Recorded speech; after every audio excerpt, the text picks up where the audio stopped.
Driving test പരിഷ്കരണത്തിനെതിരായ driving സ്കൂളുകാരുടെ പ്രതിഷേധം ഇന്നും തുടരും. പരിഷ്കരണം പ്രഖ്യാപിച്ചിറക്കിയ സർക്കുലർ പിൻവലിക്കുന്നതുവരെ സമരം തുടരാനാണ് സംയുക്ത സമരസമിതിയുടെ തീരുമാനം. സ്റ്റേ ആവശ്യപ്പെട്ട് ഡ്രൈവിംഗ് സ്കൂളുകാർ നൽകിയ ഹർജിയിൽ ഹൈക്കോടതി ഇന്ന് വിധി പറയും. ഗോപാൽ ശിലാസനൽ വിവരങ്ങൾ നൽകും. ഗോപാൽ, ഇന്നലെ തന്നെ ഒരു പരിഷ്കരിച്ച ഉത്തരവ് സർക്കാർ ഇറക്കുമെന്നൊക്കെയായിരുന്നു റിപ്പോർട്ടുകൾ പുറത്തു വന്നിരുന്നത്. പക്ഷേ ഇന്നലെ അങ്ങനെ ഒരു ഉത്തരവ് ഇറങ്ങിയില്ല. അപ്പോൾ ഇന്നും പ്രതിഷേധം തുടരാനാണോ ഡ്രൈവിംഗ് സ്കൂളുകളുടെ സംഘടനയുടെ തീരുമാനം? അതെ, തീർച്ചയായിട്ടും ഇന്നും ഈ സമരം തുടരാനാണ്, പ്രതിഷേധം തുടരാൻ തന്നെയാണ് ഡ്രൈവിംഗ് സ്കൂൾ സംയുക്ത സമരസമിതിയുടെ ഒരു തീരുമാനം. നമ്മൾ ഇന്നലെ കണ്ടതാണ്, വലിയ തോതിലുള്ള പ്രതിഷേധം സംസ്ഥാനത്തെ എല്ലാ ഡ്രൈവിംഗ് ടെസ്റ്റ് നടക്കുന്ന കേന്ദ്രങ്ങളിലും ഉണ്ടായി. ഇന്നലെ 86ഓളം ഡ്രൈവിംഗ് ടെസ്റ്റ് കേന്ദ്രങ്ങളിൽ പൂർണ്ണമായും ടെസ്റ്റുകൾ സ്തംഭിക്കുന്ന ഒരു സ്ഥിതി ഉണ്ടായി. ഞാനിപ്പോൾ ഉള്ളത് ഇന്നലെ വലിയ പ്രതിഷേധം നടന്ന മുട്ടത്തറയിലെ ഡ്രൈവിംഗ് ടെസ്റ്റ് നടക്കുന്ന കേന്ദ്രത്തിലാണ്. ഈ ഡ്രൈവിംഗ് ടെസ്റ്റിന് വേണ്ടി എത്തുന്ന മോട്ടോർ വാഹന വകുപ്പിലെ ഉദ്യോഗസ്ഥരൊക്കെ ഉള്ളിലേക്ക് എത്തി. എന്നാൽ പോലും ഇവിടെ ടെസ്റ്റ് നടത്താൻ ഇന്നും അനുവദിക്കുകയില്ല. അതായത് പരിഷ്കരിച്ച സർക്കുലർ പുറത്തിറക്കി ഡ്രൈവിംഗ് സ്കൂളുകളുടെ ആവശ്യങ്ങൾ അംഗീകരിക്കുന്നത് വരെയും ഈ സമരത്തിൽ നിന്ന് പിന്നോട്ട് പോകാനോ ടെസ്റ്റുകൾ കൃത്യമായി മുന്നോട്ട് കൊണ്ടുപോകാനോ അനുവദിക്കുകയില്ല എന്ന അതേ പഴയ നിലപാടിൽ ഉറച്ചു നിൽക്കുകയാണ് ഇപ്പോഴും ഡ്രൈവിംഗ് സ്കൂൾ അധികൃതർ.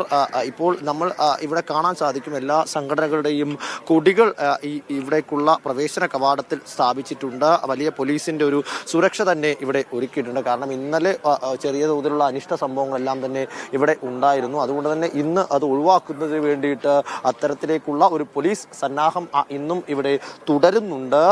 ഈ പുതിയ പരിഷ്കരിച്ച മാനദണ്ഡങ്ങൾ അത് ഡ്രൈവിംഗ് സ്കൂളുകളെ സംബന്ധിച്ചിടത്തോളം വലിയ പ്രതിസന്ധി ഉണ്ടാക്കുന്നുവെന്നും ഈ സിക്സാഗ് സംവിധാനത്തിലേക്കുള്ള ടെസ്റ്റുകൾ നടത്താൻ കഴിയുന്ന തരത്തിലേക്കുള്ള സംവിധാനങ്ങൾ നിലവിലില്ല. അത് അനുവദിക്കും വരെയും അതിനുള്ള സംവിധാനങ്ങൾ തയ്യാറാകും വരെയും അത് മുന്നോട്ട് കൊണ്ടുപോകാൻ കഴിയുകയില്ല. കൂടാതെ 15 വർഷം കഴിഞ്ഞ വാഹനങ്ങൾ ടെസ്റ്റിന് വേണ്ടി ഉപയോഗിക്കാൻ സാധിക്കില്ല. അത്തരത്തിൽ വലിയ തരത്തിലുള്ള പരിഷ്കരണങ്ങളായിരുന്നു സർക്കുലറുമായി ബന്ധപ്പെട്ട് നിർദ്ദേശിച്ചിരുന്നത്. ആദ്യഘട്ടത്തിൽ തന്നെ ഈ സർക്കുലർ ഇറങ്ങിയപ്പോൾ പ്രതിഷേധവുമായി ഡ്രൈവിംഗ് സ്കൂൾ സംഘടനകൾ വന്നിരുന്നു. പിന്നീട് ഇന്നലെ ഈ ടെസ്റ്റ് മാറ്റി പുതിയ ടെസ്റ്റ് രീതി പരീക്ഷിക്കാനുള്ള ഘട്ടത്തിലായിരുന്നു ഇത്തരത്തിൽ പരസ്യ പ്രതിഷേധവും ഡ്രൈവിംഗ് ടെസ്റ്റ് മുടക്കുന്ന തരത്തിലേക്കൊക്കെ ഉള്ള ഒരു ഇടപെടലിലേക്കൊക്കെ കാര്യങ്ങൾ പോയത്. നമുക്കിപ്പോഴും ഇവിടെ ഡ്രൈവിംഗ് ടെസ്റ്റിന് ഡ്രൈവിംഗ് സ്കൂൾ നടത്തുന്ന ആൾക്കാരൊക്കെ ഇവിടെ ഉണ്ട്. ചേട്ടാ, ഇന്നും സമരം തന്നെയാണോ? ഇന്ന് നമ്മൾ ടെസ്റ്റ് ബഹിഷ്കരിക്കുകയാണ്. ഇത് നമ്മളൊരു 4/24 എന്നൊരു സർക്കുലറുണ്ട്, അത് പിൻവലിക്കും വരെ ഞങ്ങൾ പ്രതിഷേധത്തിലാണ്. നമ്മുടെ എന്തൊക്കെയാണ് പ്രധാനപ്പെട്ട ആവശ്യങ്ങൾ? എന്തൊക്കെയാണ് പ്രധാനപ്പെട്ട ആ സർക്കുലർ പറയുന്ന കാര്യങ്ങൾ ഉൾക്കൊള്ളാൻ പറ്റാത്ത കുറേ കാര്യങ്ങളുണ്ട്. അത് 15 കൊല്ലത്തിൽ കൂടുതൽ പഴക്കമുള്ള വാഹനങ്ങൾ പൊതുനിരത്ത് ഓടിക്കാം, ഡ്രൈവിംഗ് ടെസ്റ്റിന് ഉപയോഗിച്ചുകൂടാ എന്നുള്ളത്. പിന്നെ ടൂ വീലറിന് 2 ലൈസൻസാണ് കാറ്റഗറി തിരിച്ചേക്കുന്നത്. അത് ഗിയറുള്ള വാഹനവും ഗിയറില്ലാത്ത വാഹനവും. ഗിയറുള്ള വാഹനം കാൽപാദം കൊണ്ട് ഗിയറിടുന്ന വാഹനമായിരിക്കണം. ഞങ്ങളുടെ ആവശ്യം അതല്ല. ഗിയറുള്ള ഏത് വാഹനത്തിൽ ഓടിച്ചാലും ലൈസൻസ്. ഇന്നലെ ടെസ്റ്റുകൾ പൂർണ്ണമായും മുടങ്ങിയിരുന്നു. അപ്പൊ ഇന്നും ഈ ഒരു തീരുമാനം ആവശ്യങ്ങൾ അംഗീകരിക്കും വരെ ഇങ്ങനെ തന്നെ പോകാൻ തന്നെയാണ് ഇങ്ങനെ പോകാനാണ് നമ്മുടെ അസോസിയേഷൻ എല്ലാ സംയുക്ത സംഘടനയുടെ തീരുമാനം. അപ്പോൾ ഇന്ന് ടെസ്റ്റിനൊക്കെ ആരെങ്കിലും ഒക്കെ എത്തിയിരുന്നു രാവിലെ? ഇന്നില്ല, ഇതുവരെ ആരും വന്നിട്ടില്ല. ഡ്രൈവിംഗ് സ്കൂളുകളുടെ ഭാഗത്തുനിന്ന് അങ്ങനെ ആരും ടെസ്റ്റ് ഇന്ന് വരുന്നില്ല. നമ്മുടെ അടുത്തവർക്ക് തന്നെ പറഞ്ഞിട്ടുണ്ട് ഇന്ന് ഡ്രൈവിംഗ് ടെസ്റ്റ് ബഹിഷ്കരിക്കുകയാണ്.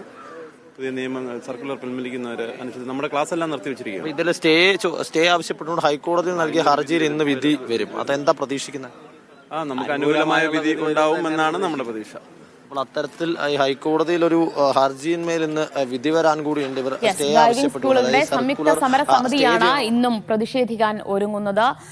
ഡ്രൈവിംഗ് ടെസ്റ്റുകൾ തടസ്സപ്പെടാനും സാധ്യതയുണ്ട് എന്നതാണ് ഗോപാൽ ശിലാസനൽ നൽകുന്ന വിവരം. അപ്പോൾ ഗതാഗത വകുപ്പ് ഇറക്കിയ സർക്കുലർ അത് പിൻവലിക്കണം, അല്ലെങ്കിൽ അത് പരിഷ്കരിച്ച ഉത്തരവ് ഇറക്കണം, എങ്കിൽ മാത്രമേ ഈ പ്രതിഷേധം അവസാനിപ്പിക്കൂ എന്നാണ് ഡ്രൈവിംഗ് സ്കൂളുകളുടെ ഒരു നിലപാട്. നമ്മൾ ഇനി